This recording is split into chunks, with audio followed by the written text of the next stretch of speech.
Hello, everybody. Hey, what's going on, guys? I am Janae Strother. I'm Sean Spencer. Back. We are back. We are back, ladies and gentlemen. I gotta go out and hold up. Come on. The lion. The lion. New man on the so fine. Kirk Cousins.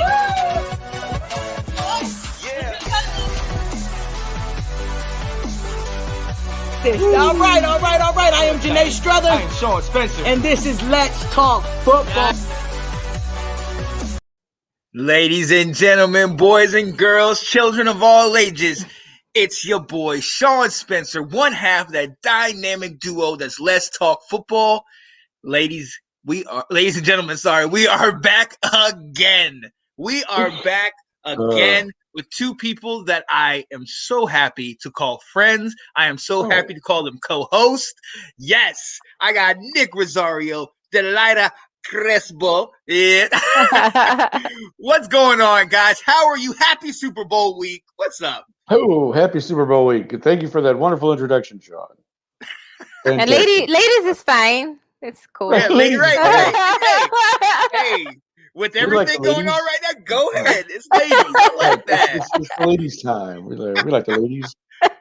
All right. Hey, it's one day removed from the Super Bowl. We already know how things went down. But before that, it is still February, ladies and gentlemen. And that means it is Black History Month. I love it. So today on Black History Month, we are going to honor Tony Dungy, ladies and gentlemen. Yes, Tony Dungy, February 4th, 2007. Tony Dungy becomes the first African-American coach to win a Super Bowl. As he coached the Colts, they beat the Bears 29-17. I apologize, guys. I know you two are diehard Bears fans. All right, I just want to say one thing before we get, because again, as much as I think it's great to honor Tony Dungy, the fact that you had to pick him this week and mention that he was the first Black coach to win a Super Bowl against my Chicago Bears, yeah, bro. I think this is the last episode we do. I think that's all I'm saying. You better find some new co-hosts for next week. We're gonna post stuff like this. Come on, man. I don't poke at your Washington Redskins / now football team. Right. Poke at my Bears. I see how it is. Delilah, get him. The thing is that I like Tony. He's such a nice guy. Yeah, even though he kicked our butt, he's the nicest man ever. Yeah, I know. It's hard to hate Tony Dungy. You know what I mean? I gotta shout it. Look, let's not forget, that this wasn't just him being the only Black coach. This was also monumentous because Lovie Smith of the Chicago Bears was also coaching against him. They are good buddies, but that was the first time in history that two Black coaches had met in the Super Bowl. Yeah, that's an amazing thing. I love that. Well, it was, and that's why watching that Super Bowl again, not just because the Bears were in it, but like you said, it's a history-making Super Bowl, and that will go down. That will go down in history. That's the first time you had two Black head coaches going against each other. So, I mean, you have, for the significance of that alone, you have to appreciate that Super Bowl. Absolutely. For that alone. Yeah. And now I do have to say this as another historic moment in that Super Bowl, even though it made you believe one thing, but it didn't end up that way. To open a Super Bowl with the guy that everybody says, we're not going to kick to him. Don't kick to him. That's the only job you have. Don't do it. And then Devin Hester creates magic. Because we have the clip play right now. Tell me how you guys feel. It's Super Bowl week. How do you guys feel when I tell you the name Devin Hester? I love Delilah, Devin. I'm gonna go you first. Well, I was gonna say that's actually one of my favorite Super Bowl moments, and I know I'm jumping ahead. Sorry, but I that was like, man, that just lit a fire under us and stuff, and that was very exciting. And and again, we have a lot of love for Devin Hester, in Chicago, and so that was explosive and that was exciting. It was a good Super Bowl. We scored points. 17 at least. Yeah. Well, not everybody can do that apparently. When because as you know, some Super Bowls or most Super Bowls start kind of slow. Right. People fill each other out. You got the whole thing, and you're like, okay, Bears are getting the ball first. See what we can do here. Let's, try to get, jump on the Colts early. And then Hester gets the ball and starts running, and you're like, oh, wait, he's going. Oh, he's breaking. Oh, wait, he's going. Okay, he's going. He's going. He's at the 40. He's at the 30. He's at the 20. He's at the 10. You're doing the whole countdown with him as 92 he's yards. running. Yeah, and it's 92. like, boom, we're up 7-0 from the jump, and you're like, this is going to be good. I like this, because you thought with the Bears defense jumping out on the Colts early, even though it's Peyton Manning and the boys, you were like, hey, this is a great start. We're off to a great start. Defense is going to carry us. And for a little while they did, and then, Peyton did his thing. Can't be mad at that. Like I said, another Hall of Fame, but we'll get to that later too. But yeah. Well, yeah, right. So, Peyton Manning, my guy. We got to like Peyton Manning too. So I apologize. I didn't mean to bring up that Chicago Bears memory. It wasn't like somebody just pour some more salt in it. Hold up. It wasn't like somebody talked about Jim Plunkett in Super Bowl 18 last week. We're not going to go there. We're not going to go there. Oh, wow. So that's why he did it, Delilah, because you brought up Plunkett beating the Redskins. The Eagles, I mean, I absolutely love you guys. And one of the reasons why I brought it up, we love you. The game was yesterday, and the Super Bowl 55 wasn't what we thought it was going to be. Tampa Bay crushes the Chiefs 31-9, and I think my favorite comment of the day, I wish I could pull it up from the last show, but Delilah, and this is what Janae got such a kick out of. Delilah put up there, no touchdowns. It's supposed to be the most elite offense in football. No touchdowns. To lay an egg like that.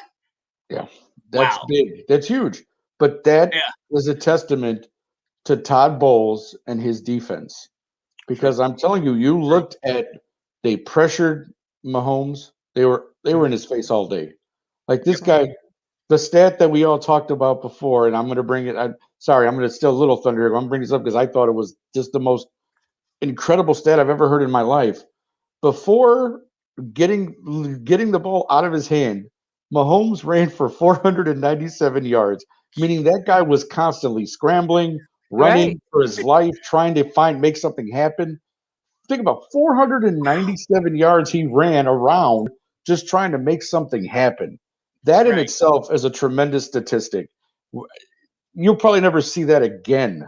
Like, that's just incredible that it took, that much for him. And that just shows you, though, how much he was trying to make a play. He was. And how much he tried to keep his team in it and tried to make something happen.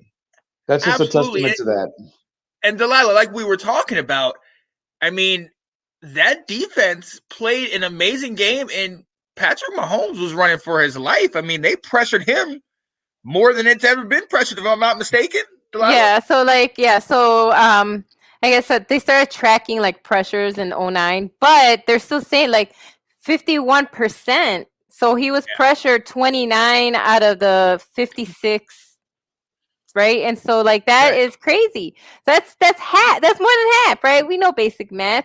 So it's like that's like, listen, I have nothing but love for Patrick Mahomes. So every time like people like, I'm like, I'm not a Brady lover. Absolutely not. Like, Chicagoans for the most part hate Tom Brady. Like, I don't know many Chicagoans who like Tom Brady. Yeah. We were just talking football though. That's just like, it's, for example, I respect Aaron Rodgers as a quarterback, but he plays for Green Bay, right? And I'm a Bears fan. So I'm always going to root against him when he plays anyone. So, and I was rooting for Patrick Mahomes. I was hoping, he would pull it off, even though I called the game for the Bucks. I was like, maybe it'll be an upset, right? And I even said that. I said, maybe Patrick Mahomes will make something happen, and it'll be Kansas City winning the Super Bowl. And that's not what happened. And when all you have is three field goals, the whole in four quarters, and that's all. I'm just like, look, I empathize. I don't have any hate on Kansas City. I empathize. And Kansas City, you got. I get it. It sucks to lose. It sucks to lose the Super Bowl. Hello, Bears fan here. I know what that feels like, and so I'm sorry, and that Buccaneer. Everybody Todd Bowles, just like Nick said, that whole Tampa Bay, that whole squad, the defense deserves all of them deserve like MVP awards because they just Devin they White should. had 12 tackles, interception, and the interception at the end of the game. He was thinking, "Yeah, buddy, this one's You're mine. right. This is my home, Jack. This is where I play." I'm telling you, the guy had a phenomenal game, and then I think what epitomized the entire game is the end of the game, the last stop. They go to Tyreek Hill. Tony Winfield makes him drop the pass, and he gives him the deuces. He did, yeah. And I messaged you guys as that happened, and then my first thought was, yes, I'm a football player, I'm a coach, so it was, that was disrespectful. But then once you hear the story, behind it, right. Where you hear the context, where he, did the little peace side. Tyreek Hill did this in the first game, and then back right in front of him. Because he torched Tampa Bay in that game. He did. Right? He killed it. 200 yards in the first quarter. Right. And he thought he was do it again. Yeah. Right. So Winfield was like, "Oh, I got your right here, my friend." Right. So but I mean, the defense itself, like they should have been the MVP. You're right, but I guess you could figure out which one to give it to because you had, I know, White and Devontae David, like I said. Well, now hold up. Because now there was another Super Bowl, and again, I'm getting ahead of myself in the Super Bowl memories. There's another Super Bowl where you could have easily said that about this team, the Chicago Bears, in Super Bowl 20. You could have given that to anybody, and Richard did had an amazing game. He did. You could have given that phenomenal game. Mike Singletary. You could have been at the Frazier. You could have given that. I mean, come on. So And you know what? And I want to take this minute to bring in my guy, Nate. If you watched Let's Talk Football, Nathan came on the show, talked a little Super Bowl, talked Hall of Famers. We're going to bring him on to talk about that Hall of Famers a little bit later. But I definitely want to bring my guy, Nate, on the show. What's up, Nate? How you doing, man? Oh, Mike, hit your mic. My bad. What's going on, everybody? How y'all doing? Hey, Nate, what's going on? Up, How you doing? So, hey, you and I were talking about this earlier, Nate. I'm going to come to you. Everybody going into this game, and all of us, I'm pretty sure all of us are guilty of this too, would not have even thought to giving the Chiefs anything less than 20 points. It would have been sacrilegious to think that they would have gone anywhere in the teens or anything less than 20 points. So, and how elite they were. So talk to me, man. They did not look elite last night. No, they didn't. No, they didn't. They didn't. To me, what stood out is they did not look prepared. I'm an Andy Reid fan. As long as I can remember when he was coaching with the Eagles. All these teams that I've seen him coach, they've always been prepared, win, lose, or draw. And when you hear him in the press conference, we just weren't prepared. I'm like, that makes no sense. But Todd Bowles and that defense, they only blitzed Patrick Mahomes 5 times. I mean, yes, we can say, Mahomes with the toe injury, he didn't have Eric Fisher. They had to put the right guard at left, or they had to move a few guys. I mean, different things, but they ran cover 2 Tampa. They mixed it up. They completely took Tyreek Hill in the first half. He was nowhere to be found. Even though Travis Kelce ended up with 13 catches for like 130-something yards, their offense, for the most part, Eric Bieniemy made no adjustments. And this is a guy that everyone has been saying, he needs to be a head coach. And I still think he can be a head coach, but he showed me like, oh, well, okay, you need to make the adjustments. And I will say this, for the most part, I thought this was kind of underrated. No one talked about how, Kansas City's running attack, I thought for the most part was fair. Again, the adjustments. Todd Bowles and them, they were giving like little, like passing it under, the zone, something like that. But they just didn't take advantage of it. Yeah. That's a good point. And Nick, man, how, we're going to get into refs in a little bit. because I think we kind of all feel similar that it didn't come down to them. This defense played out of their minds, and like you mentioned earlier, Devin White could have easily been the MVP of this game. What was it that they were doing? What was it that they were doing specifically? I mean, you know what I mean? Like, what is it that? I mean, were they playing? Like, were they just playing hungry? I mean, you had Shaq Perry, you had JPP. Like, yes. Well, the thing is that they just knew what they had to do, and it was kind of like the Aaron Rodgers theory of you have to get in his face. If he's got no time to throw the ball, what's he going to do? He's going to scramble around, try 100%. to figure out what he's going to, try to make a play. He's going to do this, this, and this. Because if you notice, there was a lot of times he was throwing off his back feet. He was throwing from behind. He's throwing from his knees. He's throwing from the side. Pierre-Paul said, get that out of here. Like, he tried doing everything, and it didn't work because they were in his, like you said, they blitzed 5 times, but they didn't have to. That front 4 got so much pressure. And like I said, even though, like you said, Kelsey had, a pretty good game number-wise if you look at it, but early on, Devontae David was hitting him right off the line. Like, I'm not letting you get nothing, pal. Like, you're going to fight for everything you get because I'm going to bump you and we're going to keep going. And that's what happened. They hit at the right time. They were in their face. They smash mouthed them. I mean, that's just the way it was. Like, they totally just tore up, and Kansas City looked like they had no idea what to do, how to overcome that. Like you said, Coach Bowles the were not made. Yeah. Well, yeah, Coach Bowles should have been the MVP. Honestly, whoever put up the schemes he put up were phenomenal because, like I said, they had no answer for that Tampa defense. They really did. Yeah. And again, as Nate mentioned, yes, you had a couple of starters on the offensive line out, so you had guys who were being replaced and all that. Fine, you could make, maybe that helped a little. But I'm just telling you, that defense did not stop from play 1 to the last play where White gets the interception in the end. You know what I mean? Like, they didn't stop, and that's. As much, and I've said this a lot, and everybody laughs at me because it's a different era of football, but defense, my friend, wins championships. And you saw that yesterday. That offense, that high-profile offense, high-octane offense. Stop it. Defense wins championships, my dear. And that's what I'm saying. Go ahead, speak your piece. That's not true. Listen, that's right. If that's true, I don't care what era we're in. We would have 2 Super Bowl wins, okay? If that were true, we would have shut down Peyton Manning. And we would have that's the thing. You didn't do it. Go ahead. Go ahead. We had Rexy, and and he couldn't put up nothing. Like, I mean, we actually put up 17 points, which is more than happened yesterday. But hey, look, Dan Marino put up 38 points on one of the greatest defenses ever. Okay, sometimes it happens. Sometimes it happens. All I'm saying is, you can't take away. You can't take away from the GOAT. He put up how many points yesterday? So I mean, exactly. So there's no way.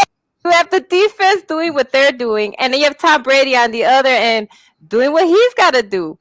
So that's why he has another Super Bowl. Okay, but nobody, like as Sean said, nobody would have said before the game that there's no way Patrick Mahomes is not going to score or not going to get his points. But what happened? He got smashed in the mouth. Turf toe, whatever. You got smashed. You got beat. And that's it. Like, that's rare. The thing. You can blame refs. You can do whatever, say whatever you want to say. But from the time that whistle blew in the beginning to the time that whistle blew at the end, you got. They were on it. You got hit in the mouth, and that's what happened. Now look, let's be honest. Let's be honest. First and foremost, none of us were sitting here and talking about that Chiefs defense. None of us had respect for that Chiefs defense.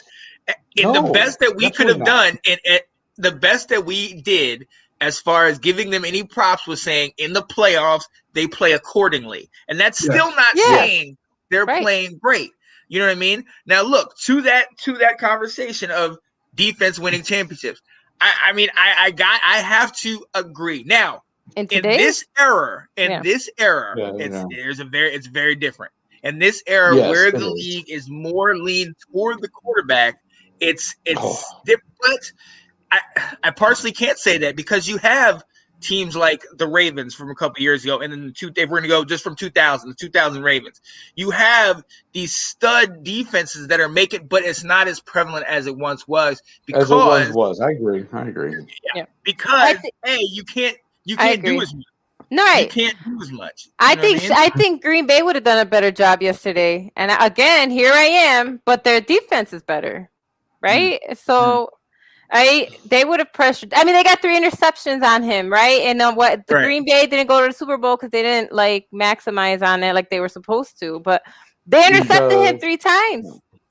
Well, see, Delilah, and I'm glad you brought up Green Bay because the big issue in Green Bay, Delilah, was the refs. So a lot of people were crying about that. A lot of people were saying that in Green Bay. They were saying that's the reason why they lost. No, because you gave up 28 points in the first half.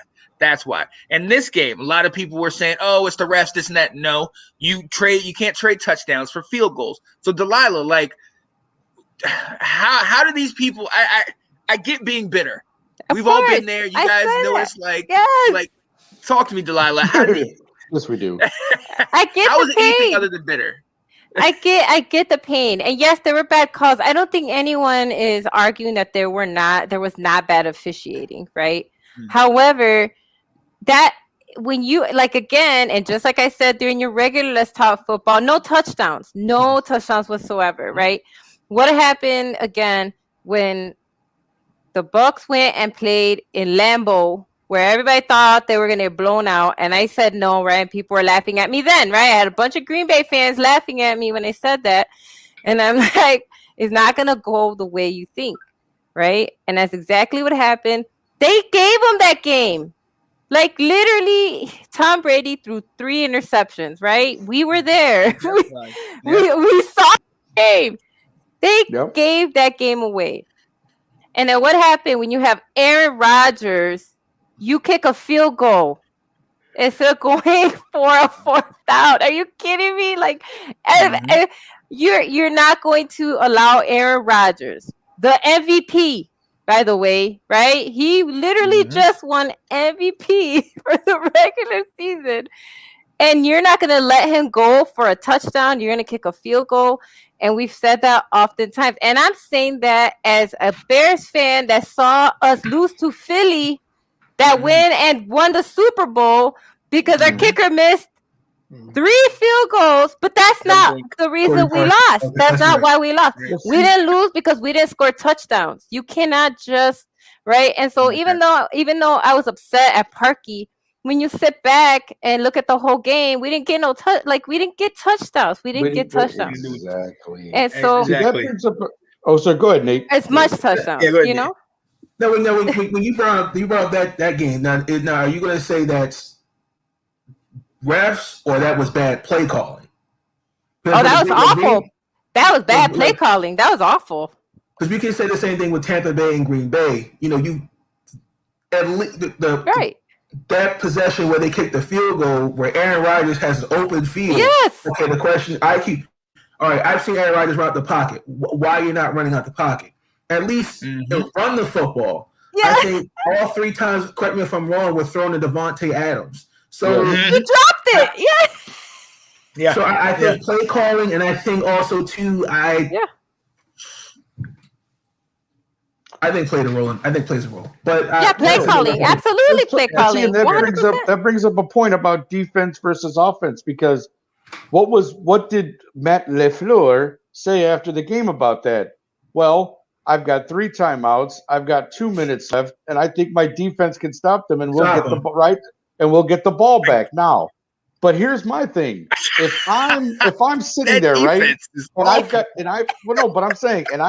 they were playing decently that day. That's probably why he thought this. But why would you think this? You take the ball out of the MVP's hand because you're going to trust your defense more than you're going to trust Aaron Rodgers. And that's what I'm saying. Think about this: not only are you not trusting Aaron Rodgers, you're trusting that your defense can stop the greatest of all time from getting 1 first down. Exactly. Like, are you serious? Exactly. Come on, brother. No. And that's what Nate was saying. That's coaching. And that's exactly what Nate was getting at too. Yeah, it's that's like bad coaching. It's not, that was really bad coaching. That's not refs. That's bad coaching. it's that game again was handed to them. So like I and now what happened yesterday? What did we see yesterday? Like Nate said, I think we all said this. They didn't make adjustments. I honestly, when they were coming out of when they were coming back from halftime, I was expecting explosion. Like I was like, here we go. Like, they're gonna come out and I'm like, Patrick Mahomes might get two touchdowns out the back, right? Like, they just came out exactly the same way they went in. So that's why I was like, I mean, do you guys feel that they should have tried to run more coming out of in the third quarter? Yes. Definitely. You guys feel like they should have tried to establish a layer or, to come, to try to prevent some of that pressure that's coming to because you got, the guy breaks if a guy gets, you do that and that guy breaks a big run, they're going to back off a little bit and be like, hey, we got to respect the run. So let's, I just think, like you said, no adjustments, bad play calling. Like I think a lot of things happened there. Yeah, a lot of things you just didn't. And again, Tampa Bay just continued to punch you in the mouth, and that was it. Yeah. But and at the end of the day, regardless of how we might feel about this player, at the end of the day, even if you have one of the best defenses out there, if you got this man, Tom Brady, 7th title, 5th, ladies and gentlemen, award. 5th. MVP award. I think Gronk should have got it though. Oh, I agree. I said that too. I wanted Gronk. So when you have this, and this is what this is my final thing on the defense wins championships, because I'm from that era. I completely agree. I'm all about those great defenses. What I'm going to say now, though, if you have a guy like a Tom Brady, who one of the announcers was saying this guy's playing chess while the rest of us are playing checkers. If you have a guy like that now, but listen, this is why I wanted to put this up, Tom Brady effect, because I think if you played X amount of years, there's certain things that people are going to give you just because you're there. And I think that he might have got a benefit from that. But at the same time, there are certain things, and going to that Packers, that last drive where LaFleur said, look over the field goal, give Tom Brady give our defense a shot. You can't do that with Tom. Just the way that he systematically, even through that drive, and everybody's going to go to the holding penalty or, that got called or whatever.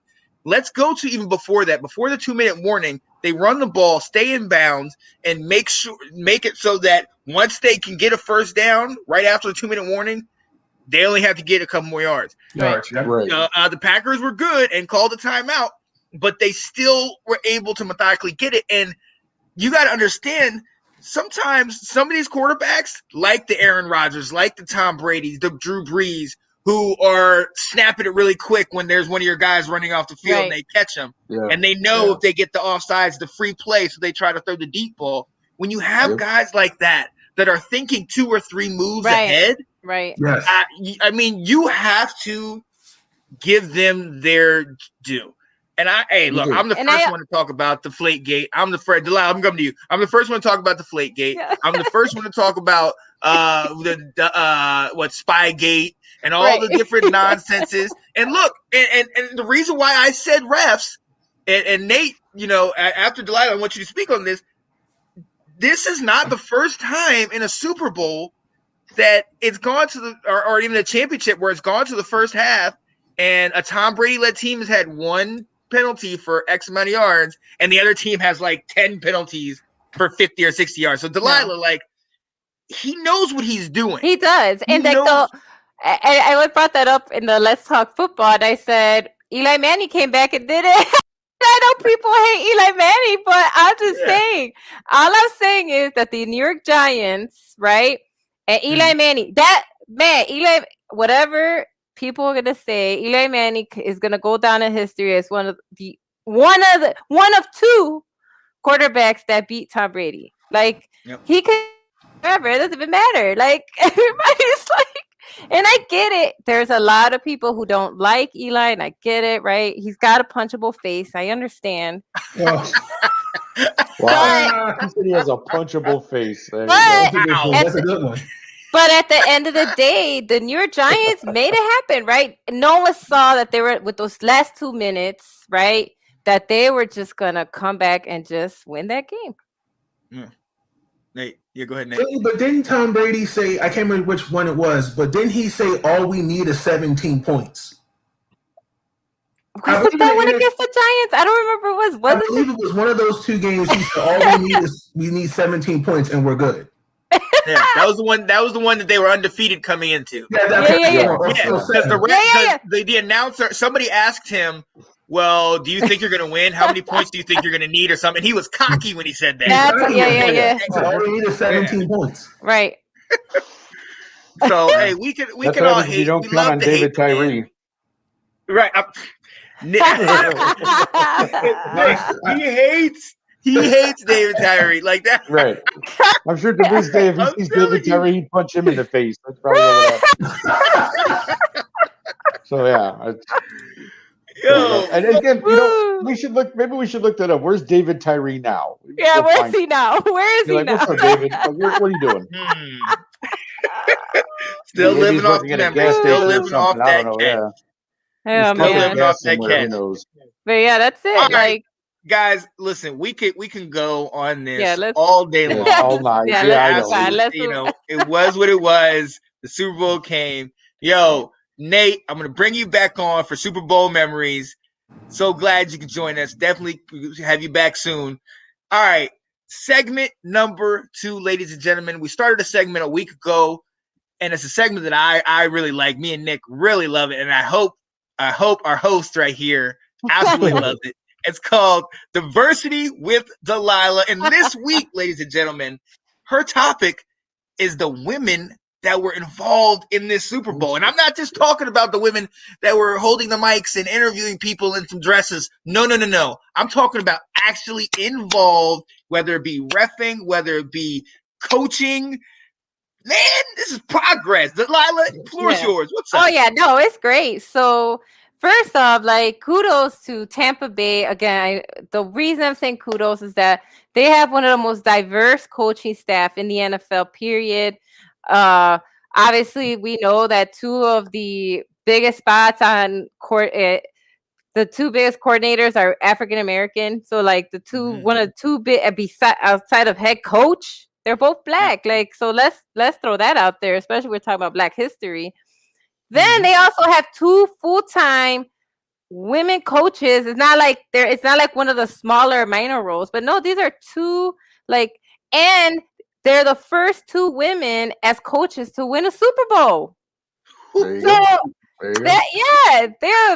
becoming the first women to win the Super Bowl as coaches are Lori Locust and Moral. I don't want to say her name wrong either. I feel so bad.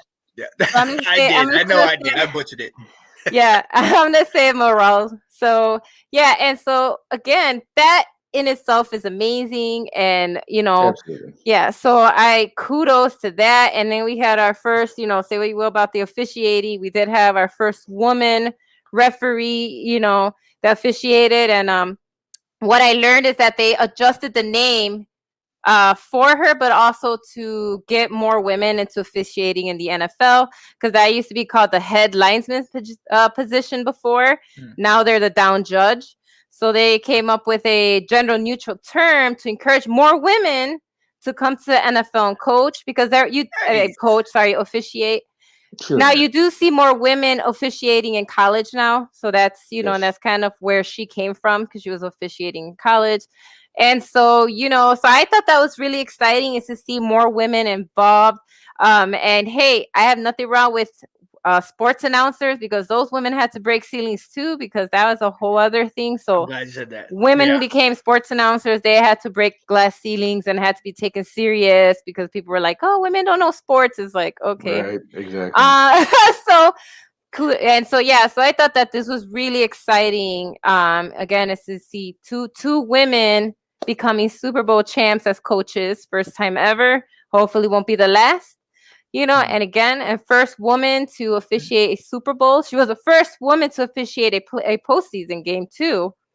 And then, then they chose her to be the down judge. And so exciting stuff. So I can't wait. And yay, you know what? And your Washington football team, woo, they got their female coach. Yeah. Let's go. Let's do this. And she's a Black woman. Yes. Let's do this. All right. So more women in football. Let's do this. More women in NFL. Let's get as diverse as possible. I love it. Oh yeah, I love that. I love that. It's definitely nice to see. Like it really is.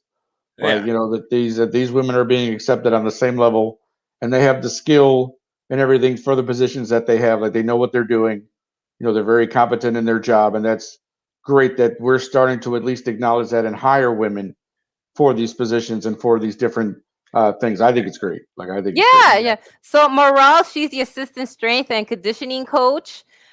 So that's her position, and so she has a degree in molecular biology. Ooh, see, that's a position I couldn't have. Yeah, and then Lori Locust, she's the assistant defensive line coach, and that's that's a huge job, and she played football in women's semi-professional football for years, so she also knows what it is to actually play the game. So kudos, like awesome, like exciting stuff. Good stuff. Yeah, good stuff. I like that.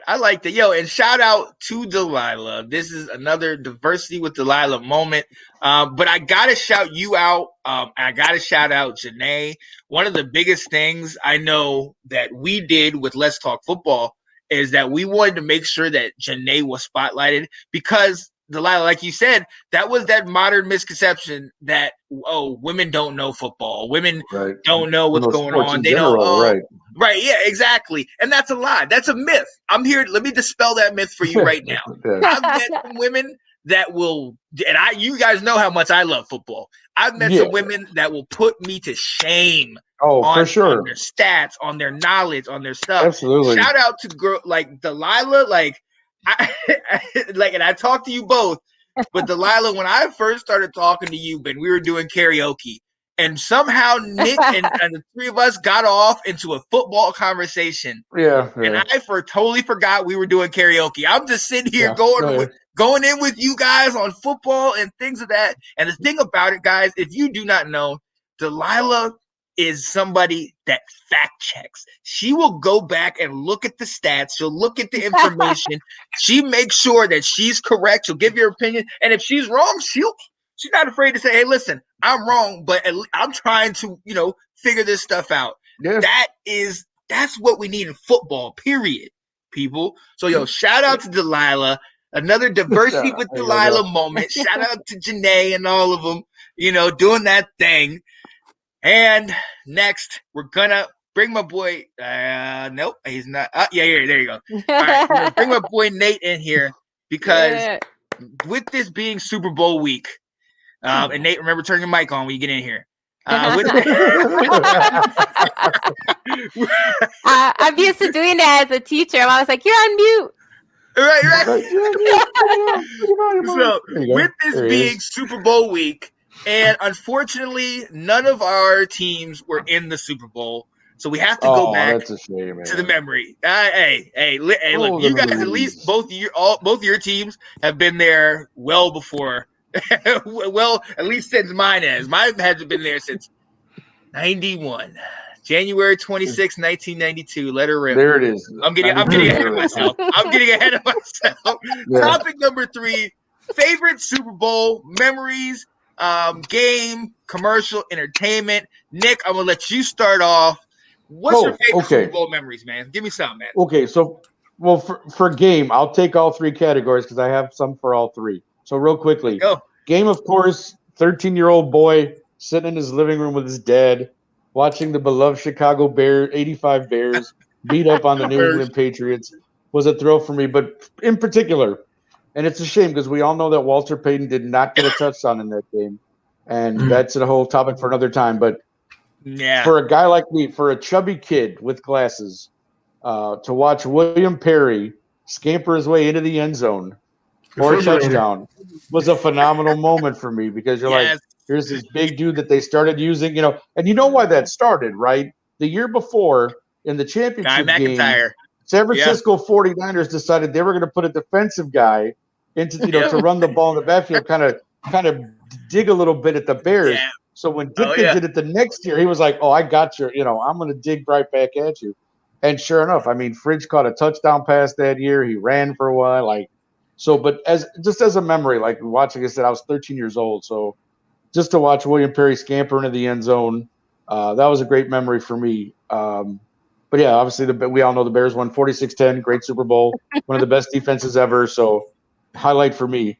Commercial wise, it's funny because I was thinking about this, and I hope I have this memory right. So if I get fact check on this, I do. But Jerry Seinfeld used to do these American Express commercials back in the day. And there was one in particular, and I believe it was a Super Bowl commercial. At least that's my memory of it, where he's pegged to babysit his friend's kid. And so he goes through these series of events to try to entertain this kid. He gets him like a circus. He's got all kind of stuff. He's doing a conga line just to try to get a reaction out of the kid, only to find out at the end of the commercial that the kid didn't have his glasses on, so he didn't see any of it. And that's why the kid didn't respond to anything that Jerry was doing. And it was just always one of my favorite like old commercials from the Super Bowl. As far as any new ones, the one with Shaggy yesterday and Mila Kunis and Ashton Kutcher just absolutely cracked me over the. It wasn't me the whole time. And then if you at the end of the commercial, Shaggy uses his real voice to go, "I can't believe that worked." So because he always uses the reggae accent when he sings and the Jamaican accent, but in his own voice he goes, "I can't believe that worked." So that commercial absolutely floored me yesterday. That was the best. And of course, as far as entertainment, this one crushes me because he's no longer with us. But the Purple One himself, in the rain, doing Purple Rain. Hello. Yeah. What that is it? Does it even get any better in entertainment than that, my friend? Yep. I think not. Yep. Prince has always been a favorite musician of mine, and to watch that happen is just phenomenal. Just to see him out there doing this thing, and then literally he's singing Purple Rain and it starts raining. Come on. It's raining. It's too much. That's too much. So Nick, I'm gonna ask you. Yeah. I'm gonna ask you one more. I'm gonna add one in there. What's your favorite Star Spangled Banner performance? Don't even get me started, because one of the greatest female vocalists of my generation, Miss Whitney Houston. And I'll tell you something. Amen. You can try to duplicate that. Marvin Gaye's was good. Everybody remember, but that was a basketball I game. do remember that one. But I'm saying Whitney came out there and just blew that national anthem away. Yeah. I know people have tried to replicate that or tried to do similar things she did. You will never, and I say never, come close to that Star Spangled Banner. That is phenomenal. Whitney Houston all the way. All the way. Completely. Yeah. I love it. Delilah? So I wish you would have went to Nate first, because I'm like, well, I got a lot of the similar moments. No, it's because a lot of my I have a lot of similar picks, because we're both from Chicago. Yeah, we're both Chicago. So entertainment, again, I love Prince. Kevin and I went up to Minneapolis like a few years ago. We actually went, we saw his ashes that they had still in the studio. And so Paisley Place. Yeah. So it was like amazing. So it was just an amazing experience. But yeah, Prince was amazing. I was down for last year's J-Lo and Shakira. I'm a Hispanic girl, so I was like, I thought it was funny when she busted open her flag. Well, I thought it was funny because J-Lo showed up with the Puerto Rican flag, and I was like, yeah, that's what Puerto Ricans do. We'll take our flags anywhere. It's so true. The flag, baby. And so I thought that was hilarious. That was funny. Beyonce's Super Bowl halftime show was amazing too. She went out there with a whole army almost. That was a great Super Bowl performance. So those are my three favorites: are Prince, Beyonce, because that's my girl. And I did last year's J-Lo and Shakira. Super Bowl moment, one of my favorites, even though we lost, was Hester, returning the 92-yard touchdown that put hope in our hearts before it was dashed. So that was exciting.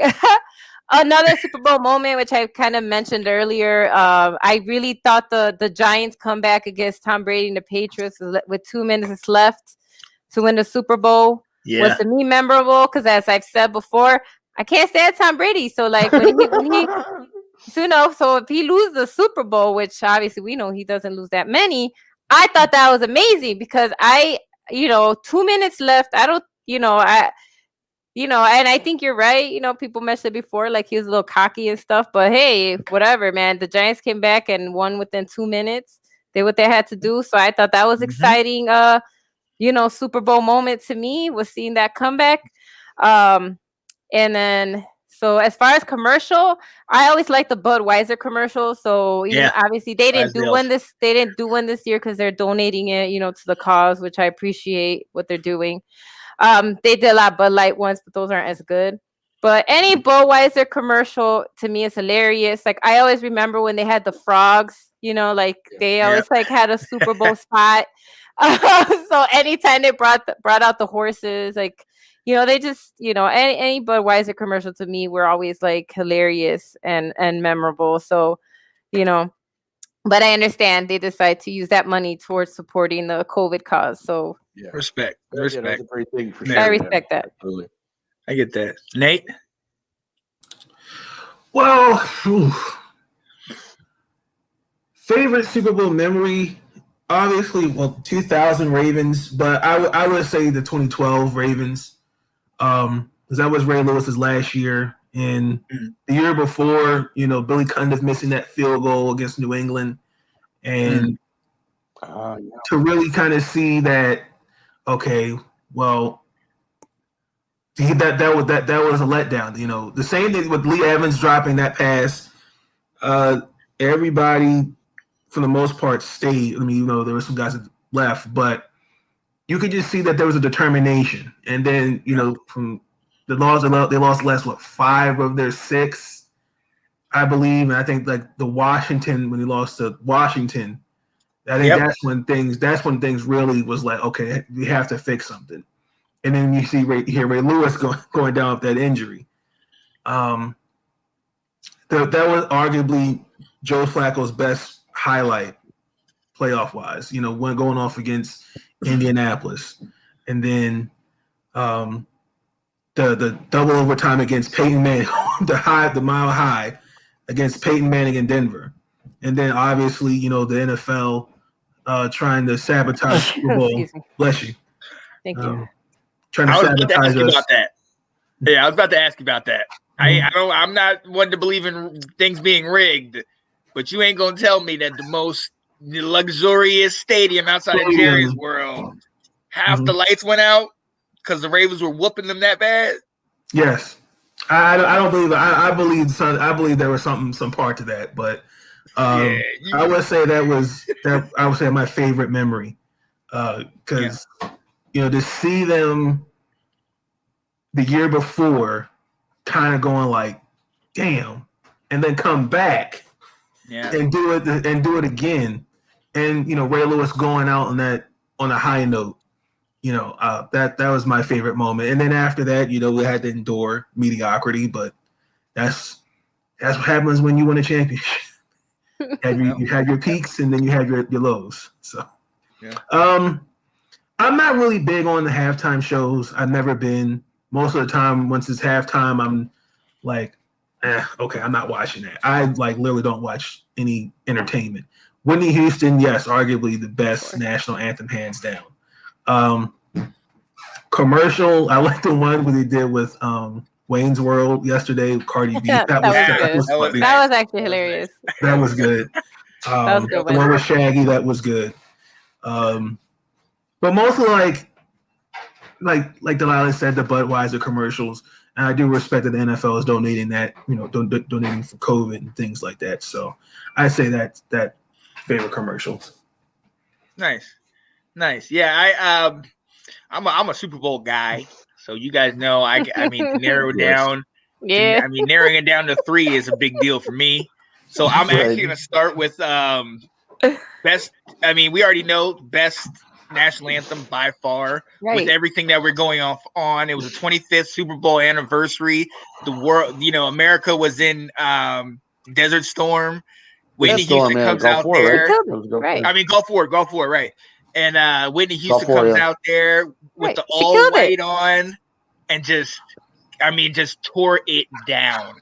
And I mean, and then for that Super Bowl to come down to what it came down to. And if you think about that Super Bowl has some similarities to this one. Well, it had some similarities where you had a high-powered, unstoppable Bills offense coming into that game with a Bill Belichick and Bill Parcells coached New York Giant team was arguably the Giants, best defensive player on there, LT, and that defense shutting down that offense was huge. But that whole game was just amazing. Well, as far as commercials, I believe I have a name for you, Scott Norwood, but no. yes, No, wide. I can't. And it's Sorry, funny go though. ahead. It's You funny were because saying? it's funny because look, like I've told you guys, I am a Super Bowl guy. Like when I was younger, I collected football cards and I collected one of the memorabilia, the Super Bowl cards, and I would just study the facts and this and that. So it's funny because I have actually, I'm really a nerd. I have every single, with the exception of Super Bowl I, I have every single live broadcast in their entirety up until Really? Super Bowl 34, I think it is, and then it's spotty. I have a couple here and there, but I have every one of them. I'm not gonna lie, I haven't watched every one of them, but I probably watched about 70% of them in their entirety. Wow. Like I just very nice, to me, just going back because that's history to me. So going back through all that and seeing that, absolutely, I'm a nerd for that stuff. So my favorite commercials, those old Bud Bowl commercials. Remember when they had those early Bud Bowl commercials with the little helmets on the bottles? Yo, those in the early 90s, absolutely love those. Bud Bowl 4, 5, 6. You know, that's before I knew about beers or anything, but if you could pull off, particularly get to the Super Bowl, I love that. A couple years ago, they had a commercial. I think it was like a Geico commercial. And it was basically saying, unless you're a fan of the Broncos or unless you're a fan of Seahawks, your team's not really in the Super Bowl. It's kind of like Sean. Okay. And there was a guy sitting on the couch and he's looking at this other guy, and the guy's named Sean. And Sean he takes a girl. And Sean, he never has a bad hair day. And I was like, yes! He made it! Sean has made it!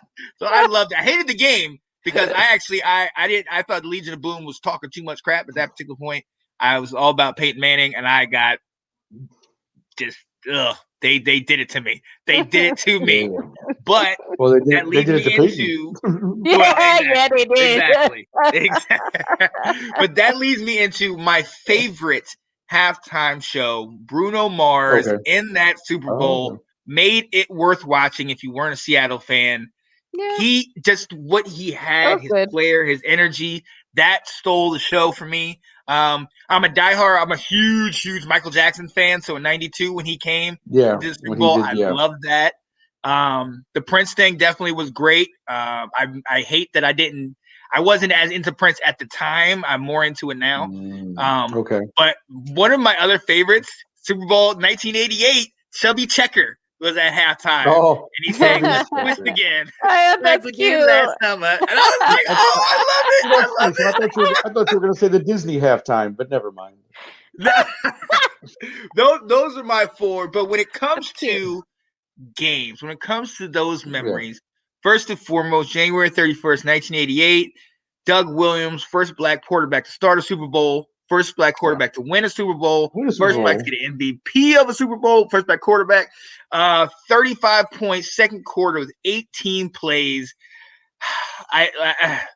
That one I have on VHS. Most of them I have just a file. That one I have on VHS. Commercials, everything. Absolutely love it.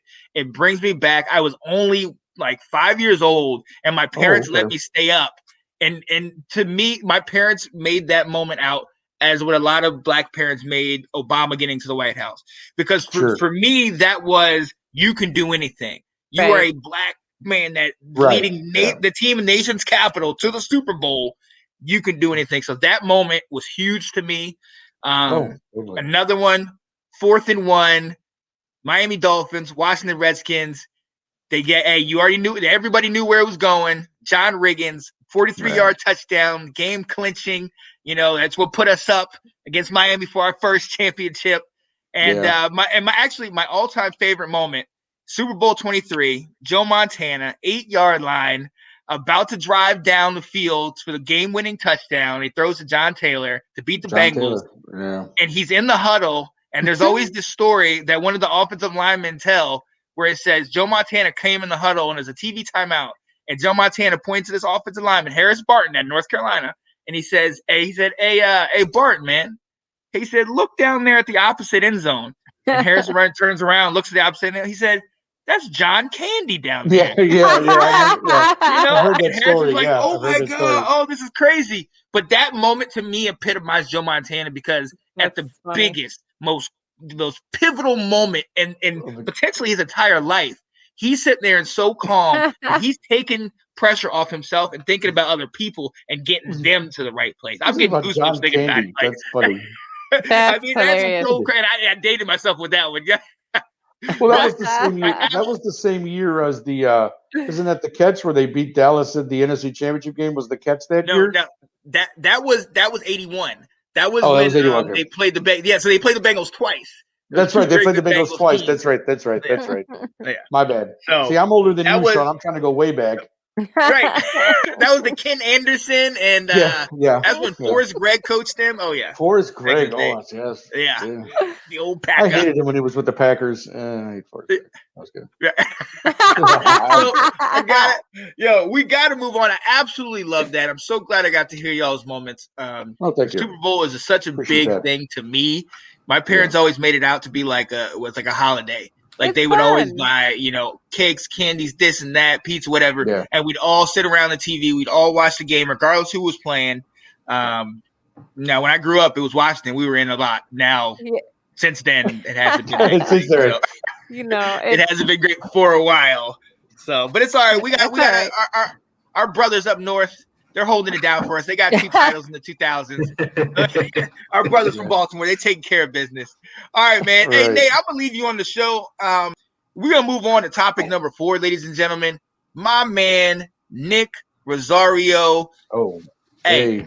We got a new segment we're working on. Sports Betting with Nick, where he breaks down some of the bets that he did, explains parlay cards, prop bets, just over unders, all these little things, and we got something we're gonna talk to you guys about afterwards. But Nick, talk to us, man. What's going on, man? Explain this. Well, okay, yeah. See, a couple years back is actually where I really started kind of betting on football. It's always obviously it's been around for years, ever since football started. People have been betting on whatever, but what I like about it is it really does get you into the game because you've got something staked, with this thing. And one of the things I like to do, especially for the Super Bowl, since we're on the Super Bowl topic, is what they're called prop bets. And these are bets of things that are just little instances that will happen right away, like who wins the coin toss, who's the first team to get a penalty, who's the first team to punt, who's the first team to stuff like that, or what's the final, is the final score going to be odd or even? So for me, when I was talking to Sean about this, it was this would be great because some people don't understand how these things work. Like parlay cards, for instance, are basically a series of it has all the games and it has the point spreads, which a point spread is how many points you think a team will either be favored by or be minus by. And what that means is that when you have the favored team, their points are always minus, meaning that they're going to start the betting at minus whatever the point total is. So if you say, like in the Super Bowl, Tampa Bay was a +3, meaning Tampa Bay was getting 3 points to start the game as far as the betting line went. So that meant Kansas City was -3, meaning that they were starting with a 3-point minus as far as the final score, because that's how betting is. That's how it goes, my friend. Point spreads are a big thing. People live and die by these things. It gets intense. I've been in some rooms with people, and you just see when somebody misses an extra point that would have given them the win, and then they lost because they didn't get the extra point, and it cost them thousands of dollars. I mean, you see it all, my friend. And we are going to get more into this as time goes on. But I just want to give a brief, and then you have over unders, which means you have a number, a set number. So you have 55. So for that game, the over under is either you think the teams combined are going to score more than 55, or you think they're going to score under 55. So you can take the over or the under in a situation like that. Now for me, yesterday, as I told Sean, we were texting back and forth during the game, so I had told Sean of some of my prop bets earlier. So Sean texts me after the first one because the first one that I had on my card the punt, was right? that Tampa Bay would be the first one to punt. So Sean goes, "Hey Nick, you won," and I'm like, "No, man, I got 5 more to go." Because I had like, 6 wait, on a what? card that I picked. Yeah, because I told him, because you're like, "Hey Nick, you won," and I'm like, "No, man, I still got 5 more to go, bro. I got to get all 5." But yeah, but it's fun. Like I said, it engages. It gets you in. And again, you don't have to be one of these people who bets thousands of dollars on. You can place anywhere from $1 bet to $100 bet, whatever you want. Yeah, it's just it's a fun thing, and I know people. Again, I always say this too because at one point I got back in the day, you have to be careful with this sort of thing too because it could get out of hand. So if you have a betting problem, please get help for that. I don't encourage anyone to lose their house or anything doing this sort of thing. I just simply will explain what it is, and we'll go from there. But yeah, it's a fun part of the game though because it really does get you engaged. People do Super Bowl squares. You guys know squares. I do those. Those I do because that I can do. Right. That's easy. Yeah. I'll do Exactly. You that. get 2 numbers. You get one Yeah. for the NFC team, one for the AFC team. And if those are the point totals at the end of the quarter, you win. And who doesn't like, winning $250 for betting 20? So yeah, this stuff is all over the place. Betting is huge. It's a great thing. But yeah, so Sean and I have talked, of course, and again, as time goes on, and this is just our 3rd episode in here to Let's Talk Football Roundtable. But we're definitely going to do more. We want to do some fantasy Monday football nights stuff. at 8. Right, Monday night. Right, sorry, Monday nights at 8. We want to get into some fantasy football. We want to get into more of the betting, in-game betting, that sort of thing. This is something I'm definitely working on. It's something I think that really goes. I mean, if you look at the business of just fantasy football alone, when football season starts, you are talking millions and millions of dollars, my friend. It's huge, and it's a big industry. DraftKings, FanDuel, all these sites. Football is really popular, and there's bets every time, in-game bets, this bet, that bet. So definitely something we want to get into as time goes on. But I appreciate Sean giving me an opportunity to sit here and talk about that because it's something that I've really, in the last 3-4 years, I've really gotten into and have been able to kind of at least handicap, I guess, myself a little bit better where I'm not just betting blindly. I actually have reasons for why I bet and some logic behind why I'm picking what I'm picking. But just for the record, my parlay card did not win yesterday. I managed to, like I said, I won the first 2, I think. And then, because I had picked that the first score would be a touchdown. And of course, Kansas City kicked the field goal first. So that destroyed my whole parlay card right there. But I thought I was rolling for a minute, but these things happen. Again, looking forward to that as time goes on, but definitely something we want to get into as this goes. Nice. And I got to shout out my man Nick because I definitely did get excited for you because one of the prop bets was who would be the first to punt, wasn't that? Or wasn't it going to be? Yeah, it was the first to punt, and I said Tampa Bay easily because they were always a slow starting team, and sure enough, they got the ball first, bring it out, bam, punt right there. It's phenomenal. Look, I was like, hey, I was so excited for you. Yeah, I was so excited for you. But look, it's easy to get excited when it's not my money on the line. I know.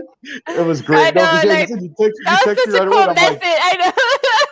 Such a good message. I was like, okay. He's like, oh, Nick, you won. I'm like, no, I got 5 more to go, but thank you. I appreciate the enthusiasm. We're going. We're on our way. Right, because I mean, if you got 6 of them on a card, you got at least win the first one to keep going. So yeah, I was excited. It was short lived, but I was excited. Right. I was definitely hyped. Stay tuned for that because each week we're gonna try to have a segment where Nick places his favorite bets. Obviously not for football season's over now, but coming into next year, definitely stay tuned for that. Definitely when we do our basketball thing, I want to do that. Nate, do you want to say something? Yes, Nick, I wanted to ask you a question. So, do you do? I know Bleachers Report does something called BR betting, like perfect picks, like with basketball, football. I haven't delved deep into that. I've heard of it. Okay.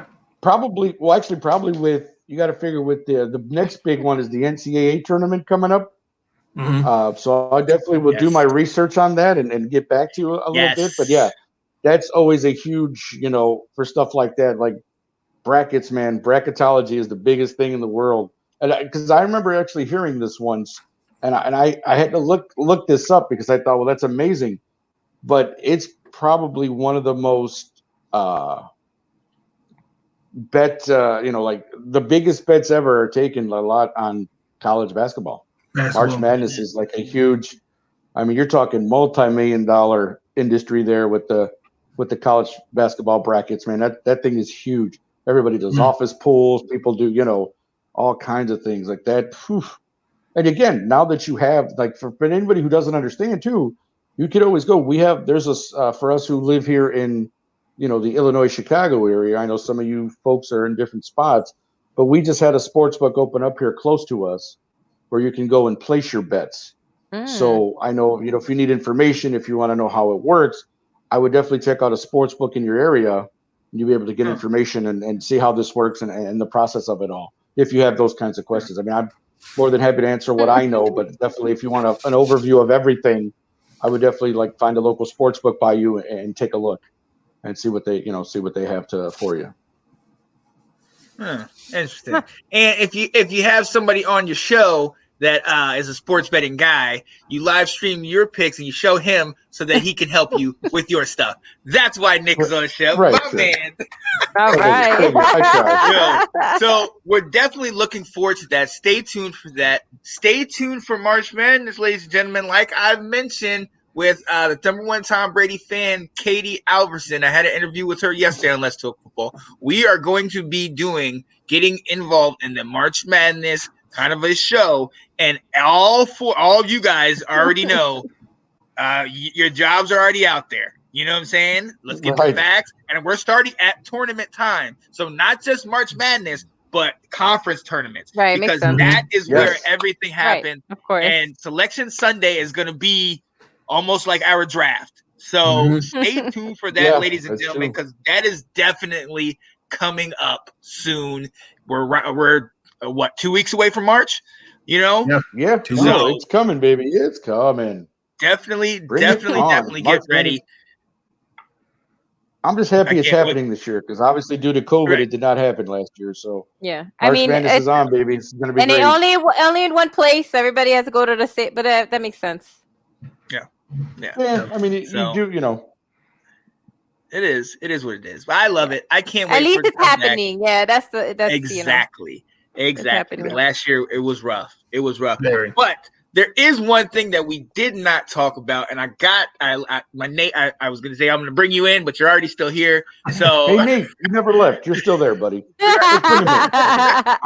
So we gonna go to topic 5, Nate's notes, and one of the things that Nate brought to us on Let's Talk Football was over the weekend we had our inductees to the 2021 Hall of Fame. Yes, and Nate came on Let's Talk Football and was able to, break down who the picks were, who was able to get in. So I'm trying to figure, where did I put that? I had a list. Oh, there it is. If you can see on the bottom of the screen scrolling are the inductees. So Nate, take it away, man. Who got in? Some people had to wait a long time. Talk to us. Well, obviously, this year's class, I want to just congratulate the class of 2021.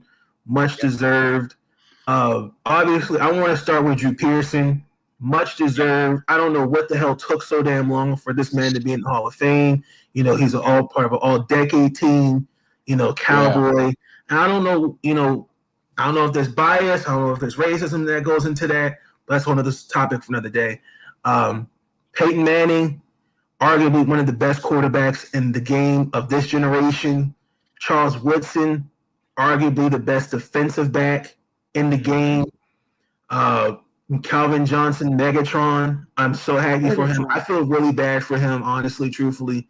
A guy of other than Randy Moss and Terrell Owens that I grew up watching, Megatron is one of my favorite wide receivers, and I just hated it to see that the Detroit Lions, really not give, really didn't give him the opportunity to really win. And, even though he had Matthew Stafford, it was really disappointing here afterwards that he retired. Well, that was one of the reasons he retired was because of the franchise itself. Alan Faneca, that's true. That's true. Alan Faneca, offensive lineman, Pittsburgh Steeler. Again, debatable, but I'd say definitely a Hall of Fame worthy. Again, I need to know what the criteria for offensive lineman is because it's kind of tricky. I just can't keep putting every random offensive lineman in the Hall of Fame. But Alan Faneca, for the most part, was good for Pittsburgh. Can I ask you about that, Nate? Can I ask you a question about that? Because that's something like with the offensive lineman, like they said about. I'm trying to figure out, and again, I know I may be a little bit biased with this, but that 85 Bears offensive line, when you looked at it, like how is Jimbo Covert not in the Hall of Fame? I don't understand. I really don't. Hilberg. I don't really. Hilgenberg, Boris Thayer, like these guys were Keith Van Horn, like these guys, but especially Jimbo Covert. Jimbo played a lot of years. He protected Marino in Pittsburgh. Yep. Like this guy was a solid lineman for his entire career. And I see, like you said, I see these other linemen going in, and I'm thinking, what did Jimbo Covert do? Did he insult somebody's wife or something? Like, why is this guy not in the Hall of Fame? Just like I say with Drew Pearson, did someone assault? Did he say something that was rub somebody the wrong way? Was something said inappropriate? Right. I don't know what the true criteria for offensive line to get in the Hall of Fame. Like, don't get me wrong. Like in my opinion, that entire 85 offensive line for the Bears should be in the Hall of Fame. I look at a guy like last year they put Kevin Maui from the New York Jets. I'm like, okay, okay, great, that's fine, but it's like, you may as well put Matt Flynn or Jeff Mitchell or Jeremy Newberry from the 49ers when he had Joe Garcia. Put him in the Hall of Fame. I need to know what the criteria is specifically for the offensive line. Blew me like. That's why I need to know what that criteria is. You want to hear an interesting side note? Do you guys like side notes? I not to hijack this, but that's what we're here for. You're talking about Megatron, Charles. Calvin Johnson. Yeah. For you wrestling fans, he played on that same Georgia Tech team with Roman Reigns, Joe Anoa'i. Roman Reigns played Megatron at Georgia Tech. Yeah, they were teammates. Oh, that's funny. They were teammates at Georgia Tech. Yeah. That's so funny. Look it up. Joe Anoa'i. That's a good note. Roman Reigns' real name. And he played on the defensive line, and Megatron was the receiver. Right. Oh, that's Roman funny. Reigns and Calvin Johnson played together. Georgia Tech. That's funny. Yes. Nick, anytime you want to bring the notes, man, just whatever you got, Nick. Spill it. Nick and Nate. Useless knowledge is all I have, my friend. It's all Nick and Nate with your notes. I love it. Let's go. Nick and Nate with your notes. I just thought that might be of interest to some people. So that's interesting. That's a really good side note, Nick. That was really good. And then next, John Lynch. Arguably, other than the 85 defense, the 2000 Ravens, that Buccaneers defense, Rondé Barber, Warren Sapp, Booger McFarland, Rondé Barber, John Lynch, maybe outside of Darren Sharper, was dirty. Okay, but here's my thing. I don't know. Were his numbers? I mean, I know he hit hard and all that, but like, were his numbers really that good? Where John Lynch was like the leader of that defense. He was, I don't know. I'm just saying. I'm not saying he didn't deserve it, but like when I think of John Lynch, and I remember those Buccaneer teams I watched, but I'm just like, man. And then he played with the Broncos as well, right? Did I miss that? Yes, he did. Towards the end of the year, he played with the Broncos as well. Yeah, he played with the Broncos as well. It's just like. I didn't, as much as I didn't see Hall of Fame, but again, I don't hate on the guy. Congratulations. But I just, again, like your criteria for an offensive lineman, what is a criteria for a safety? Because I don't know that his numbers were that great in terms of interception or tackles and all that thing, but he hit hard. He got in there. You know what I mean? So again, another one where I would go, well, okay, I don't know. That was the only one I kind of went, I don't know. Just to interject, I'm going to send it back to you, Nate. It is a popularity contest. Let's be honest. Yeah. You see some of the names that we're talking about.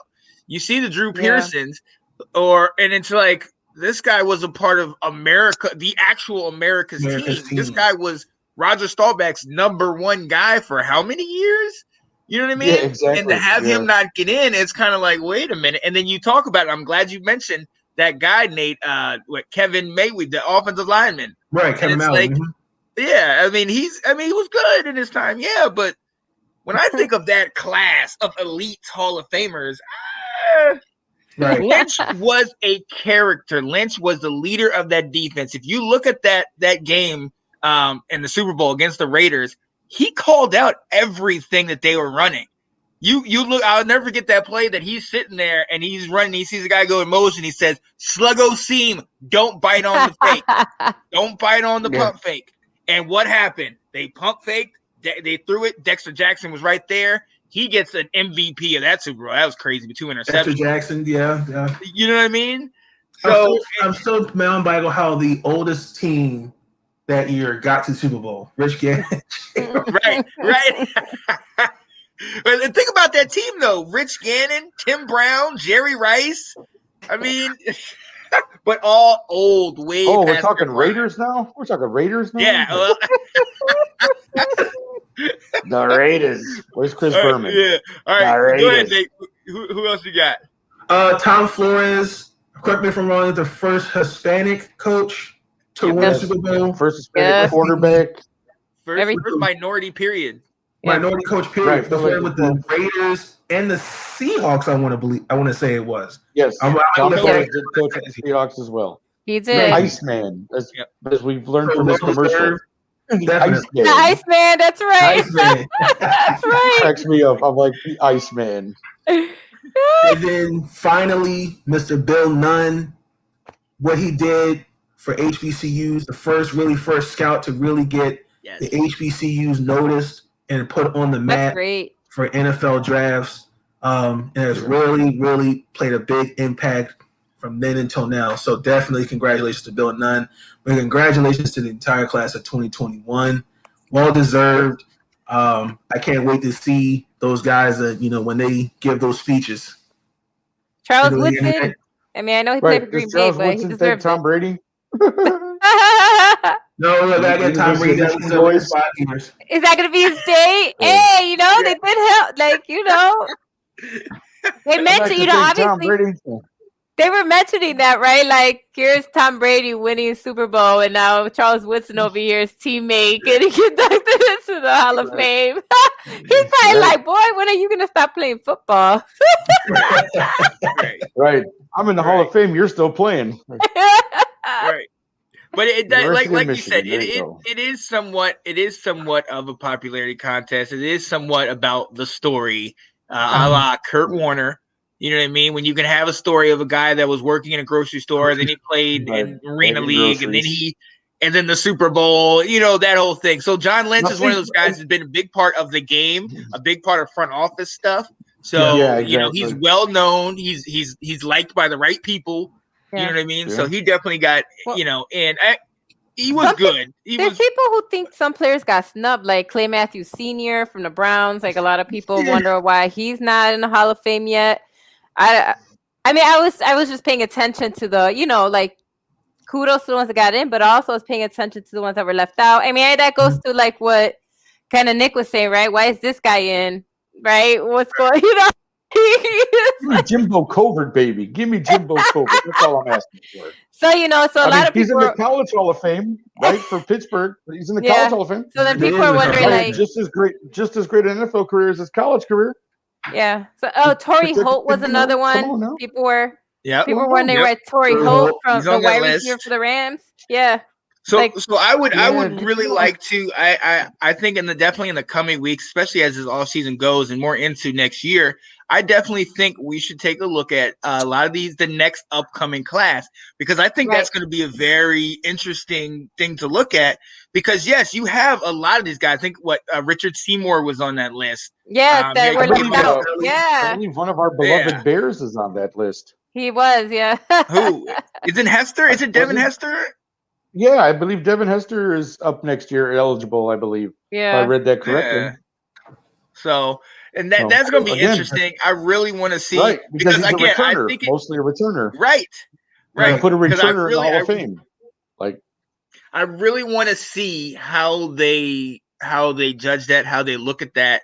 Yeah, you got guys that are obviously instant first ballot, and we, ladies and gentlemen, we're not even scratching the surface. We're going to sit here and list these guys so we can break it down who we think should be an instant automatic. And then also, I think Nick and Nate with the notes. I love it. I love Delilah. Yes, I love it. I love that, guys. And I'll be talking to you later. Oh no! We definitely look. There might be a segment there where we can have it, and you guys can break down that criteria, because I think it is foreign to a lot of people. A lot of people don't know the criteria to get in. I mean, you have guys like the Peyton Mannings and Charles Woodson, where it's like, what about everyone else? Yeah, well, that's a no-brainer. But yeah, right. It's just the same thing. I didn't mean to cut you off, Sean, but the same thing you can say with Drew Pearson. It's like, again, what took you so long to put him in the Hall of Fame? And when he has a case, it bothers like for example. When I can't think, when the owner from they used to own the Ravens, when he was the owner for the Browns and he moved here, I can't think of his name off the top of my head right now. That guy, the guy who's hated in Cleveland. Yes, it's a shame that what he's done for the NFL, what he did for the NFL, the start of Monday Night Football and so many other things. Because he moved the team the ball from Cleveland to Baltimore. Yeah. It's like you're not going to put him in the Hall of Fame, and I don't like that. That's not cool. Yeah. Why do I want to say Art Modell? Art Modell, thank you. That's who it is. Yep. Art Modell, right? Yeah. Yes, Art Modell, thank you. And that's and again, you can't help but think it's a popularity contest. You got these sports writers. You got these people who already have their picks going in. You know what I mean? So some guys don't even realize that they don't have a shot that year, or you know what I mean? And and back to Drew Pearson, like, it was wrong, and we hate it, but at the same time, we're not going to worry about that because he's in. Congratulations! No, he's in. Congratulations, right? Yeah. Because my thing is, how does a guy make an all-decade team, but he's not a Hall of Famer? Right. I don't get that. I don't get that. I mean, come on now. How does that correlate? Like, how does that work? My question would be, like, go ahead and name those Super Bowl teams for the Cowboys in the 70s and try and tell me you can go without putting him in your top 3 or 4 guys. Right. No, for you know what I mean? And name also 9 wide receivers that were better than Drew Pearson at that time. Can I even name 4 guys who were on the Cowboys in the 70s? I mean, not because I was just a kid. So, like, you know what I'm saying? But Hollywood Henderson, Roger Staubach, the one name is Drew Pearson. You know what I'm saying? Well, yeah, Dorsett was a little later on, but I'm saying if you ask any just general knowledge football fan who Drew Pearson is, you know who Drew Pearson is. Right. You know what I'm saying? Like, you know the name, you know. It's just one of those names you know. And you know, why do you know it? Because it was a guy who was on the field. He played on the field phenomenally. He was, like you said, he was always there. I mean, you just, I don't know. Like I said, we can go all night. Yeah, he did. You're absolutely right. He did what he was supposed to do. And I mean, you had the names, the likes of the Roger Staubachs. Tony Hill was on the team. Grant Hill's father was on that team. Grant Hill. Yeah. You know what I mean? They had Randy White. They had Harvey Martin. They had, the dudes they Randy had White. Tall Randy Jones. White. You know what I mean? They had these guys on the team, but even when you add all those guys in, still one of the top 3 names outside of Tom Landry and Staubach is Drew Pearson. Yes. So it had to have been something else. And definitely, guys, we're going to give you that information. We're going to figure that out because it's about damn time is all that I think we need to do. Let's be honest. So, hey, guys, I have absolutely loved it. I have to take a minute and just say thank you to my main man, Nate, man. What's going on? So glad you joined the show today. Yes. Yeah, and totally. Hey guys, I think we all kind of agree, Nate, man. Anytime you got the notes and the research, man, hop on by. I'll give you the list of the topics. You already know how we do, man. We'll do. Right. It's I had on. that conversations. So look, join us next week where we really start to break down the off season. Season's over, Yeah. Super Bowl's done, NFL superlatives are done. We'll break down that next week. And news and notes of trade. Wentz, Chicago. Oh yeah, I think Deshaun definitely Watson. by next Monday we should know where Carson Wentz is going. That Almost deal is Please, apparently going to be made please any don't day. come over here. Right. It's, as long as it's not Chicago, I'm good. That's all. Another thing that we brought up a week ago, Nick and Nate, I want you to definitely look into this as well. Yeah. Eric Bieniemy. You had all these coaches that got picked up early, and then Bieniemy apparently didn't get picked up. Didn't get picked. Mm-hmm. Right. So I asked the question last time. Well, maybe he's like, I got a good thing here. Maybe I got a good thing with the Chiefs. I'll stay here. But I don't know the background information. But it was definitely odd that he didn't get picked up with the teams that were out there and that were needing a great potential coach like himself. So we definitely want to discuss That's fine. Let Eric sit there, and then next year when we fire Nagy, we'll hire Eric Bieniemy. It's fine. We always hold on. Like Nick's right. We always hold on. Like how long do we keep Trustman for? By God. Well, see, here's my thing. No, we're not going to get into that. We can talk about that next week if you want. We can talk Bears management next week because I'll be here all night and I'll be upset. So we won't do that Nate, now, what'd you say? I said when Mark Trestman was our offensive coordinator for the Ravens, I was like, oh my gosh. Yeah, exactly. Not work. I said, this is not the Canadian Football League. Well, hey man, we have John Shoop, okay? Take that. Ugh. Yeah. Where's John Shoop at now? Pumping gas somewhere? Come on. Anyway, we got Dan Snyder, so that trumps everybody. Because Dan Snyder is the Jerry Jones. He's Jerry Mini Me. Jerry Jones Mini Me. He's a bum. Not a fan of his. But that's neither here nor there. Okay, so guys, we're so glad that you guys were able to join us. I've been kind of peeping to see who's in. We've had like 1 or 2 or 3 people in here.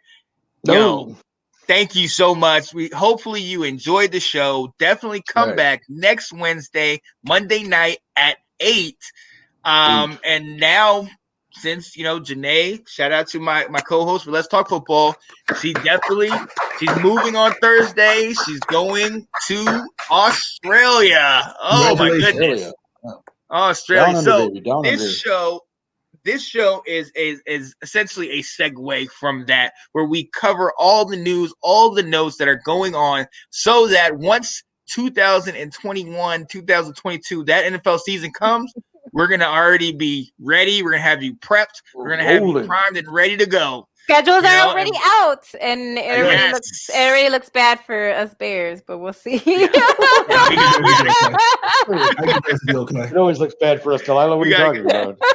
Look, and guys, I got ideas upon ideas. My real goal for this, honestly, is for next year is for some of us to either be out at a bar or at a game, and we're doing the show, and I can hit you up, and you're sitting here talking to guests, and hey, how do we feel right now? Like, I want you to be live on the street. I'm trying to make this into live on the street. We are getting that information out, and I might be at I might be at a Packers bar, unfortunately, because that's who my there we go. There's something to be said for a Bears fan that's going to a Packers bar. Enemy territory. We're live with Delilah here at Enemy. It doesn't even matter if they're playing or not. The NFL Sunday games, I'm always wearing my Bears stuff over there. I'm like, of course. We'll do that. We'll get you guys in on the Bears Packers game. Nate. Ravens, Pittsburgh, one of the best rivalries of football. We'll get you in on that one. Woo. And you already know Washington, Dallas. You know how me and Janae will already be going hard on that. Definitely tune in, guys. Tune in. But hey, this has been another exciting episode of the Roundtable. Okay, and we're gonna go. Look, we're gonna go clockwise, right? So, Nick. Hey, yeah. I'm Nick Rosario, and always remember to eat your vegetables. There you go. There you go. That's hilarious. I'm Delilah Crespo, and until next Monday. And I'm Nathan Snell. I wanted to thank these three for giving me the opportunity to be on the show. Hopefully I can be on next time. I hope we entertained y'all. Hope we gave y'all, a great show tonight. I'm ready for the next one. Let's go. All right. Let's go. Let's go. I love it. And you already know who it is. It's your boy, Sean Spencer, one half of that dynamic duo that's Let's Talk Football. And I'm signing off. See you later, ladies and gentlemen. I'm too excited. I'm excited. I'm in trouble with that today, Let's bro. go. Ladies and gentlemen. Right. Ladies and gentlemen. Come on.